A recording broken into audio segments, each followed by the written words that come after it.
look at the whole piece, the whole puzzle piece, and they know us because they know us personally, and they see where we each click and fit into our whole church. Okay, so they can see the best fit for each individual person. So Moses, right, we're going to talk about Moses. We're still kind of at the burning bush. So God has a place in his plan for Moses. So Moses decided, well, I don't like being this puzzle piece. I want to be a different puzzle piece. Well, as we go through this, we're going to start to see that after being in Midian for 40 years, and we heard last week that, hey, I don't really want to do this. Okay? Look, how are they they're not going to believe me. Should I say even sent me? You got the wrong dude. Okay? So we're going to finish this up at Moses talking to God at the burning bush this week. So all Moses had to do, it's not like he was going to Pharaoh saying, hey, you know what, like just free all the Israelites at once. We're leaving. We're going to go to this other country or this other place, and we're going to take this other place over and, live in a new land. No, all God gives him is, you know what? Just ask for 3 days to go worship at Mount Sinai. 3 days into the wilderness. That's all you're asking for. Just 3 days. So as we head into this passage, we need to also remember that this is not, as we go through, there's some things that we're going to read in there. We're not necessarily reading this isn't necessarily in a chronological order, okay? Exodus chapter 4. There's other passages in Exodus that are not in chronological order. So as we go through this, if you read strictly through this and say, wait a second, this doesn't make sense. Why is this here? I thought this happened. Didn't that happen? Not chronological order. That's not the point of the author's intent. And this is also written from Moses' perspective, okay? So we're going to read this. So this is going to finish up Moses' attempt of getting out of going, okay? He just doesn't want to be one of these puzzle pieces where God is trying to put him, okay? So the Lord this week at Mount Sinai, so at the burning bush, so he says, okay, they're not going to listen to me and they're not going to believe me. Even if I tell them all this, I have your name, which is Yahweh, I know all these things, your presence is going with me, you're going to tell me what to say, okay, fine and dandy, I still don't really want to go. How are they going to know? How are they really going to believe me? So the Lord gives him 3 signs. So one is a staff in his hand, it becomes a serpent. Freaks Moses out, he runs away from it, and God says, grab it by the tail, and he does, it becomes a staff again. Then the next sign is that he is to put his hand in his cloak, and then he takes his hand out, and it is white. Now, some translations will say leprous, but if you look at what the indications of leprosy and the symptoms is completely different than having a white hand. So the idea is, you see white, it's flaky. Okay, there's snowflakes, right? So the idea is he puts his hand in and it comes out and his skin is just white and flaky everywhere, okay? Then God tells him to put his hand back in, he takes it out, it becomes normal again. The third sign is to pour water on dry ground, and then the water from the Nile will become blood on the dry ground. So now, after all of this, okay, Moses, he's using his speech to try to get out of this. Now he's saying, okay, you gave me your name, you gave me signs, and then he says, you know what, I'm not eloquent. I'm just not a good talker. You got the wrong guy. I'm not a good talker.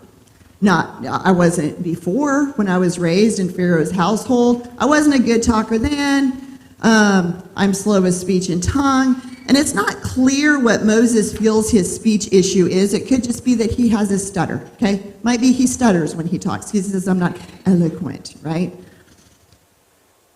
So that's a possibility. It could be even that he doesn't feel he has the correct political verbiage to get people to listen to him.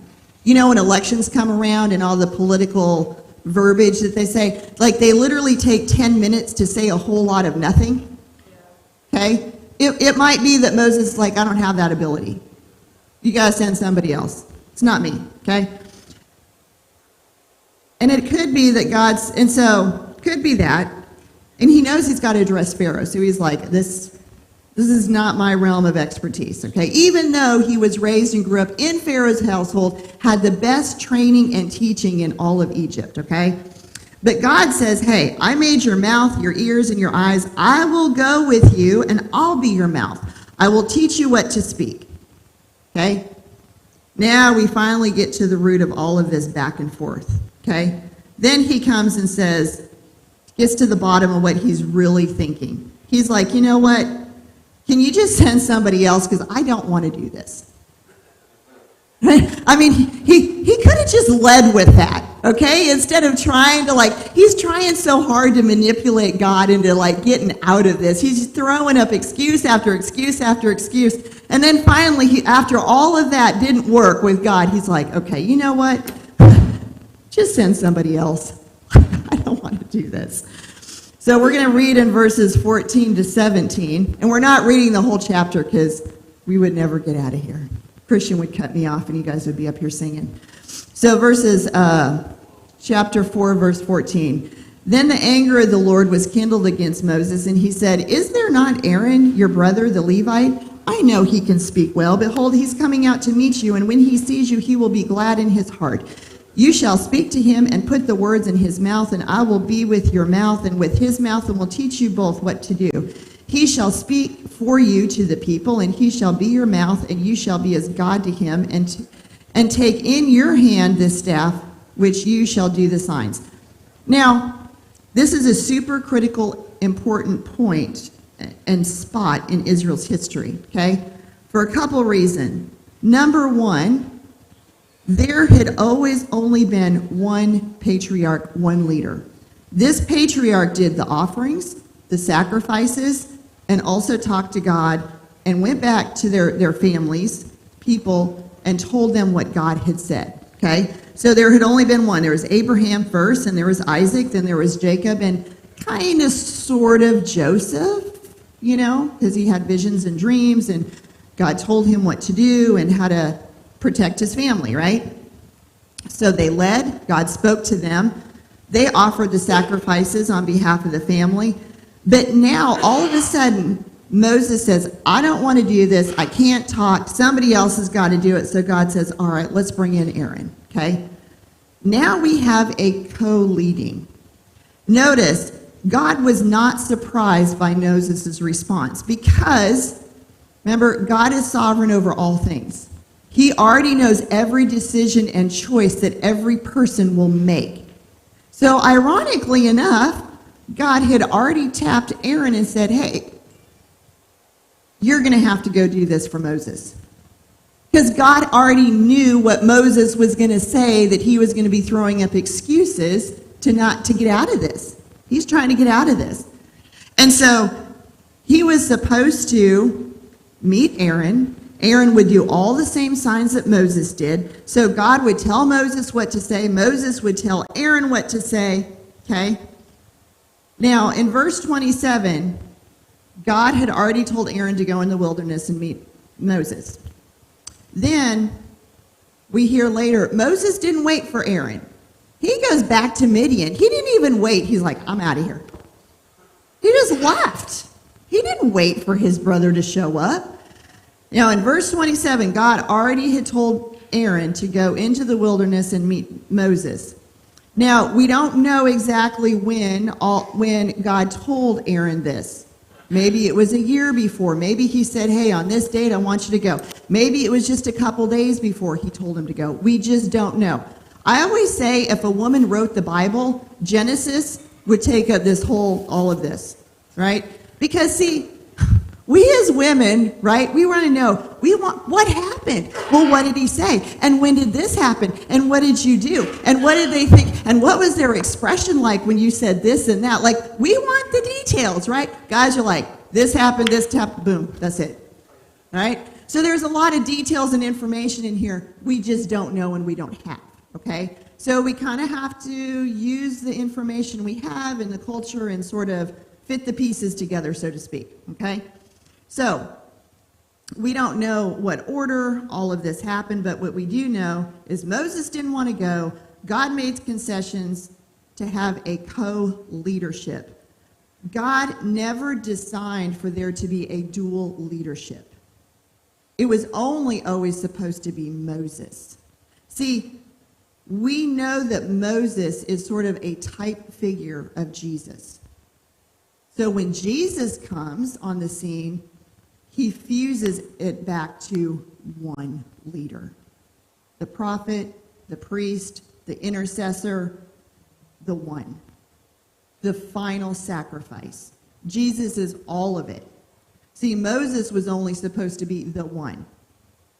But now there's two, because he didn't want to go. So this was a concession made by God. It wasn't the way that God intended it to be, but it's kind of like the same thing with Israel wanting a king. That wasn't the way God intended it to be. God was always supposed to be their king, but he said, okay, it's your way. I will concede and let you do this. But then we're going to find out later there's a bit of a mess because of this, okay? So, Moses was to be the only intercessor. And you know what? Moses misses out. He misses out on a lot of privilege because he just flat out doesn't want to do this, okay?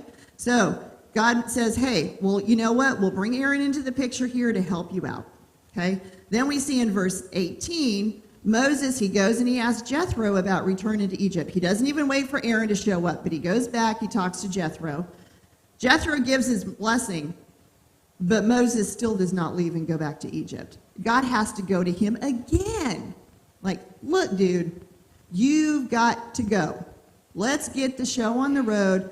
Everybody's dead there that's trying to kill you. So you have like literally no excuses to not go. They're not trying to kill you anymore. You've got no excuse. So finally, Moses makes a move towards Egypt.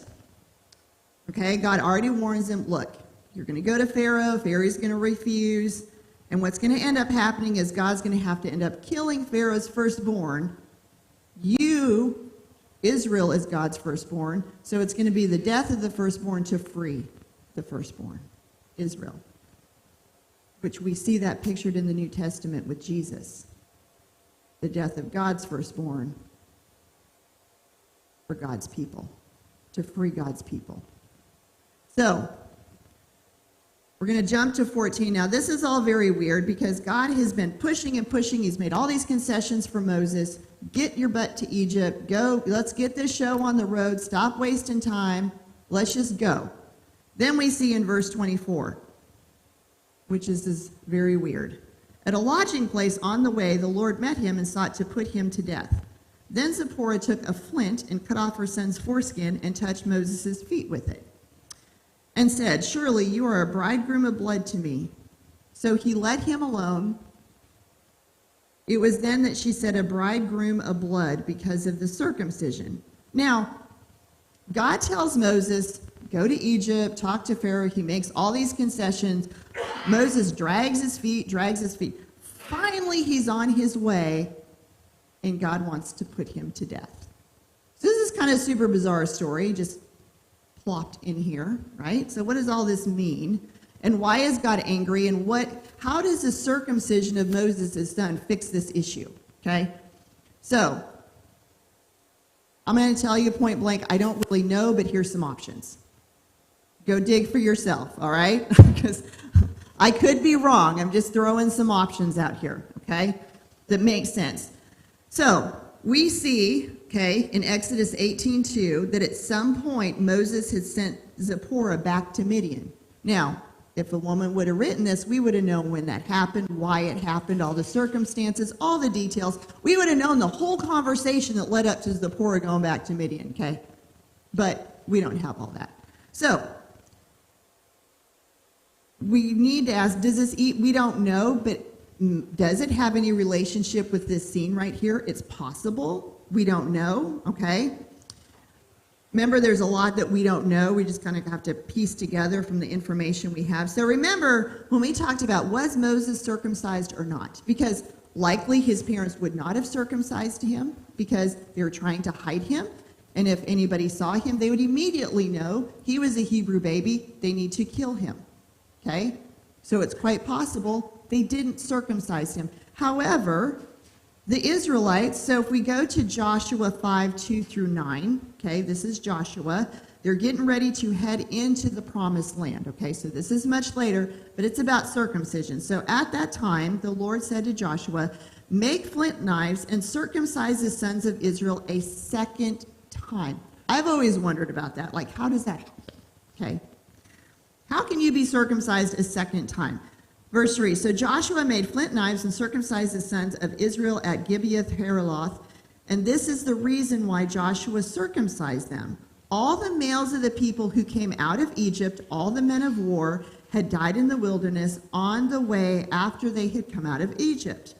Though all the people who came out, okay, verse 4 is talking about the kids who were born during the wilderness wanderings, okay, these boys, now men, needed to be circumcised.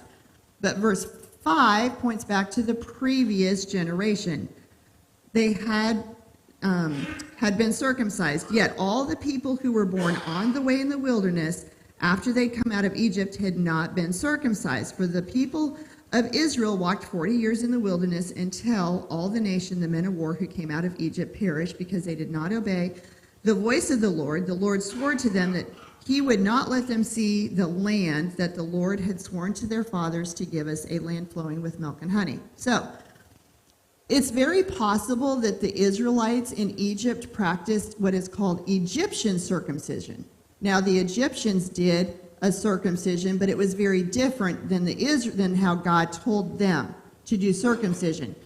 Okay? So it's possible that the second time of circumcision was correcting what they were doing in Egypt. Okay? God was correcting this, and so because the Egyptian circumcision had nothing to do with religion. It wasn't being done in honor of some foreign god, okay? It just refers to a method of circumcision. So it's quite possible that Moses and the other Israelite men were not properly circumcised. Remember, Moses grew up in Pharaoh's household. They wouldn't circumcise him according to how the Hebrews circumcised him. They would give him an Egyptian circumcision, okay? So the second time is probably an indication of this, because in Egyptian circumcision, they didn't remove the foreskin. The foreskin was just split, and everything was left, okay? So it's quite possible that God, we don't know the whole conversation at Sinai, okay, with the burning bush, but it's more than possible that God had also told Moses, look, you need to take care of this. You need to be properly circumcised. I mean, he's the leader of God's people, the covenant people. Like, he needs to do this. But you know what? Look, according to how Moses has kind of been going so far, he's like, no, that's just going to hurt, and I don't want to go anyway. I mean, really. I mean, yeah, I could see Moses saying that. He's already doesn't want to go. He's certainly not going to do something, well, that's going to hurt. Yeah, I'm on board. No, he's not on board with any of this. Okay? So, Moses is the focus here. So God might be angry with him because he's been circumcised incorrectly and he never took care of the problem. Okay? So, Pharaoh's daughter would have had him circumcised according to the Egyptian custom. Now, we aren't told about a conversation that God has with him about circumcision, but it doesn't mean it didn't happen. Okay? So this incident most likely happens before meeting Aaron, because otherwise Aaron would have done the circumcision to Moses' son, okay, Gershom. He would have known what to do. But the fact that Zipporah had to perform the duties of a priestly role, okay, leads us to believe that Aaron wasn't in the picture. Moses is like, I don't want to go to Midian anyway. Lord, he probably was like, oh, that's fine. If he kills me, I'm okay with that. It just means I don't have to go and do this. Okay? I mean, I could certainly hear Moses after all of this going there, right? He does not want to do this, okay? So, then we have the whole weird thing about why would she touch the foreskin to Moses' feet. That's bizarre too. Like, what is all of this stuff, right? So the word for feet in Hebrew is regel, and it can refer to feet, legs, or genitals according to the Old Testament usage, okay? So it's sort of a euphemism. It's a nice way to refer to the genital area. So every language or culture, it sort of has this sort of euphemism, okay? So Zipporah likely touched Moses' genitals with the foreskin of his son, and so God, right? We know it's not a normal part of circumcision, but because Zipporah did that, and she touched Moses, okay, with it, that sort of God looped him in and made a way, since Moses was just digging in his heels, saying, I'm not going to do this. God's like, okay. This is going to happen, and you're going to do this whether you want to or not, and we're going to make a way for this to happen. This is God's way of making it happen. How much grace of God that he gave to Moses. So gracious. As much as he dug in his heels, as much as he was like, nope, nope, nope, nope, nope, nope, nope, God was so gracious to him. So gracious. Now, we typically think of Moses, being early on, that, oh yeah, he's this mighty, amazing leader. Moses is just like, oh, this mighty man of God. No, he's just like us. I don't want to do it. It's hard. I don't want to do it. I don't want to be this puzzle piece over here. I want to be this puzzle piece over there. I don't want to be a corner piece. I want to be a middle piece. Or I don't want to be an edge piece. I want to be this little top left piece over here. This is such a beautiful picture of God's grace with us as well, because sometimes, either one, we're reluctant to step into service, or two, we, in the American church, treat the church and service in church like climbing a corporate ladder in America. It's ridiculous. The thing is it was interesting, as a teaching leader for BSF for years, I heard every single excuse and reason in the book for not serving. I mean, every excuse to not serve. I heard, I'm not worthy, I'm not good enough. Well, when I do something, I have to give 100%. I can't give 100% right now because I got too many other things going on. So it just wouldn't be fair to do that. I mean, I've heard all of it. I've heard all of it, okay? All the things. But one red flag that would come up to me, and this is how I knew that God was definitely not calling somebody into leadership, were the people that came to me and said, you know what? I think God's calling me to be a group leader. I think God's calling me to lead this. I think, you know what? That was a red flag to me. You are definitely not called to do that. Because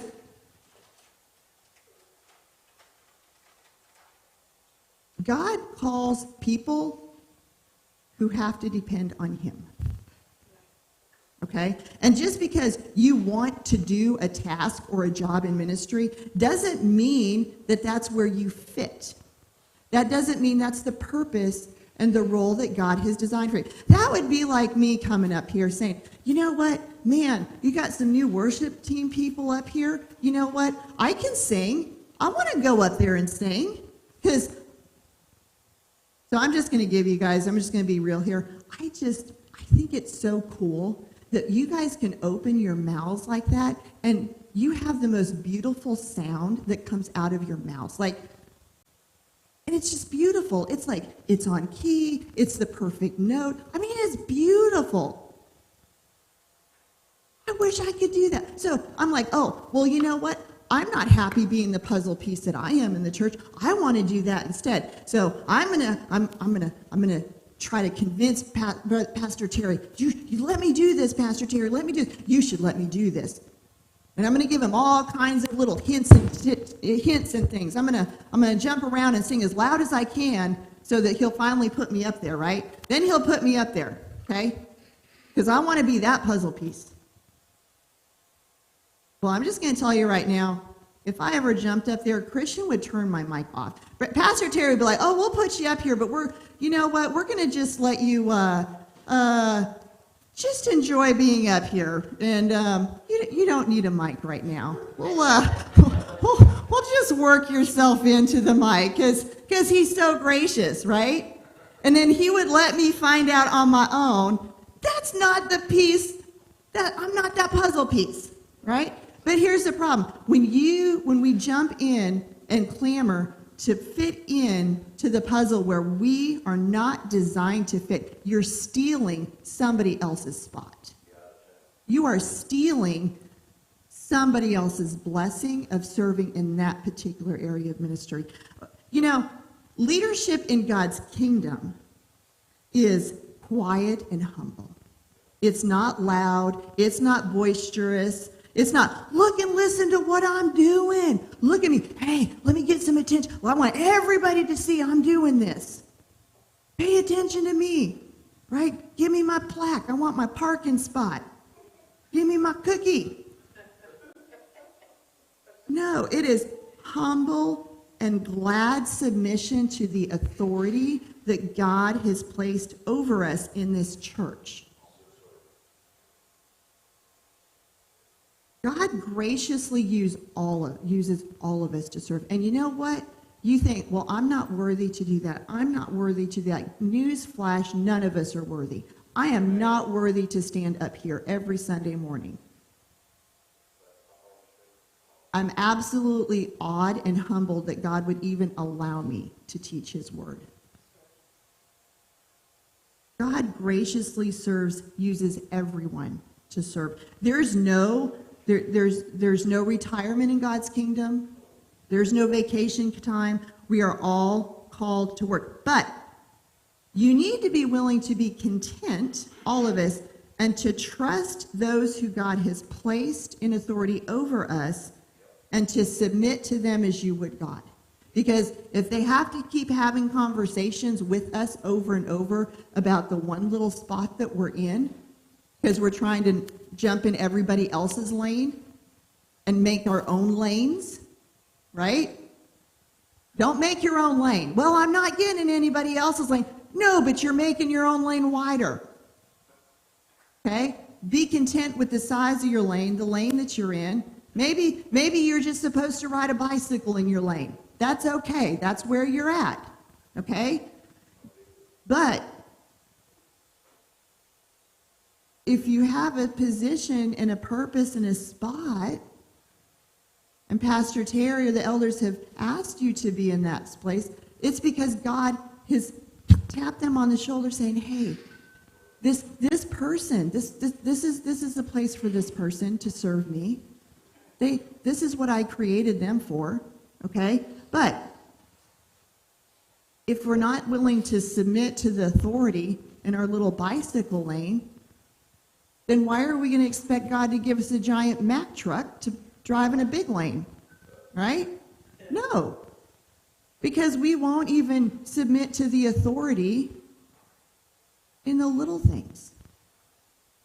See, it's not about walking a corporate ladder and trying to tread on people to climb to a certain spot or stomp all over people to get our way. We're all one body, working together for one purpose, to spread the gospel and make disciples.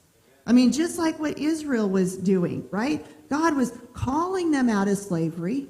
He was using them to point the nations to God so they could come in and learn what it means to worship God, to identify as the people of God.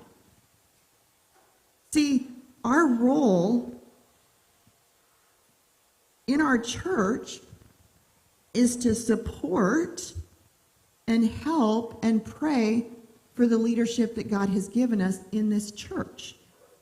And when we're trying to expand our lanes, or we're trying to run around and tell everybody else what to do, instead of focusing on where God has us and put in 100% effort in the lane that we're in, that's not very supportive to them. Because if Pastor Terry has to keep calling me into his office over and over again for the same thing, I'm being rebellious. I am. If he tells me, Lisa, don't do this. Lisa, don't do this. And he's telling me, don't do this 3 or 4 times, and I keep doing, I'm just being rebellious against him and against God. And that's not helping him. It's not supporting him. It's not encouraging him or the elders. It's creating a lot more work for them, right? So we need to embrace and live out the puzzle piece that we are, right? I don't know what piece of the puzzle you are, right? That's between the leadership of this church and God, okay? If God's got you in a bike lane, then you know what? You ride that bicycle as hard as you can, and you pedal that bike as fast as your little legs can pedal, and do it 100% to the glory of God. And maybe one day God will let you graduate to a motorcycle. And then you might get to graduate to a car, all right? But if you're not willing to ride the bicycle and stay in the bicycle lane, then how are you going to be able to control a truck without crashing into everybody else, right? So, God is gracious to us, though, and you know what? Sometimes God does call us out to serve in specific ministries, and we are terrified. Just like most, we are absolutely terrified. It's like I thought about the video, Jeff's video of Indiana Jones, right? He steps off the cliff. And as soon as he steps, boom, it appears. That's how you should feel when you are called by God to step into serving. And if you don't feel like that and you're volunteering, then you're in the wrong spot. You just need to sit down, okay? Because that's how you're going to feel when God calls you. Because then you know you're fully dependent upon Him and not yourself and your abilities. See, Moses, had God called him clear back in Egypt, Moses would have been like, let's do this. I got it. I will go to Pharaoh. I will tell him like it is. I will deliver these people. I got this. But you know what? God had to take 40 years to work on him. 40 years. So you know what? If you need to pedal in the bicycle lane for 40 years, that's okay. Maybe that's what you need. God knows that's where you need to be. Stay in the bicycle lane. Right? And if you're an edge piece, be content. Be the best edge piece of the puzzle that you can be. But if you're an edge piece, stop trying to fit in the middle because you're stealing somebody else's spot. And you're not going to do it well. It's going to be a hot mess. But also, trust the leadership when they call you to serve into a particular ministry in a particular place, and you are terrified and you're saying, Lord, I can't do this. You know what God's going to say? I'm going to be with you. I'm going to help you. I'm going to tell you what to say. I'm going to be with you, and I'm going to help you. And you know what? It's not all going to be flat and laid out for you, but just trust me, and I will get you through every single obstacle that you face on the way. That's God's grace. That's God's grace. Look how gracious he was to Moses. Look how much with Moses. He was so patient and gracious. And he made so many concessions. And you know what he does for us? And you know what? When you wreck your bicycle because you're trying to get in the truck lane, all right? God's gracious to you. He's going to pick you and your bicycle up and he'll stick you back in your lane. They're like, stay here. Learn to be humble. Learn to be obedient. Learn to be submissive before you go to the next lane. And you know what? Some of us, God's just going to keep us in the bicycle lane for our entire lives because you know what? God needs bicycle riders. And that's okay. He does. He's got a purpose for every person. So just be content with where God has you and faithfully serve to the best of your ability 100% in this space that God has you. See, I always say that God has me up here not because I'm so smart or because I'm such a great teacher. No, God has me up here because he knows I need this accountability, because he knows if I don't have this accountability, I will be a hot mess. Hot mess express. Because see, when I'm focused on this, I don't have time to get into all the messiness of running around, trying to get in everybody else's business. Oh, let me tell you that. I don't have time. This is all I have time to do. So even in the ministry that God gives you, it's His grace. So if you have time to run all over the place, you're like, well, I'm bored and I'm all over the place and I'm this and I'm that, then you're not doing what God has called you to do to 100% of your ability. Because you're not going to have time. Just not. But God is gracious. So when you wreck your bike, when you wreck your truck, when you wreck your whatever, because you're trying to widen your lane or get in other people's lanes, God's gracious. He will bandage you up. He will set you back up. And He will help you keep going. And when God calls you to serve in a place where you don't want to go, you're going to wreck. We're going to see this. Moses is going to wreck. He's going to crash. He's going to crash pretty hard. But you know what God does? He's gracious. He's merciful. And He will put you back together and set you back up. And you will keep on going. So, with that, let's close in prayer before Christian cuts me off. Heavenly Father, we praise You and thank You for Your grace and Your mercy, that You are a patient, gracious God with us, that You call us to serve. You give us all the tools we need to serve You, that You give us, we're just awed and privileged that You even give us a place to serve in Your kingdom, Lord.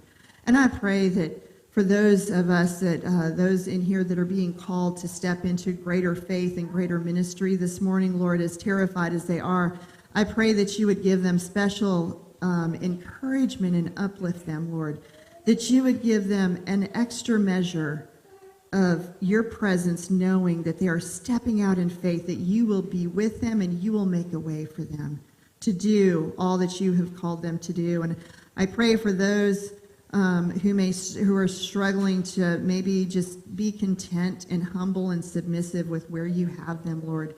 I pray, Lord, that You would just help them by just putting blinders on them to help them see the privilege and the unique privilege that they have of where You've called them to serve, and that it's just as valuable and important as that where they are right now is any other lane, Lord. That there is no one and no person and no ministry and no service that is insignificant in Your kingdom, but that is all great, and it's all for Your glory, and it all matters.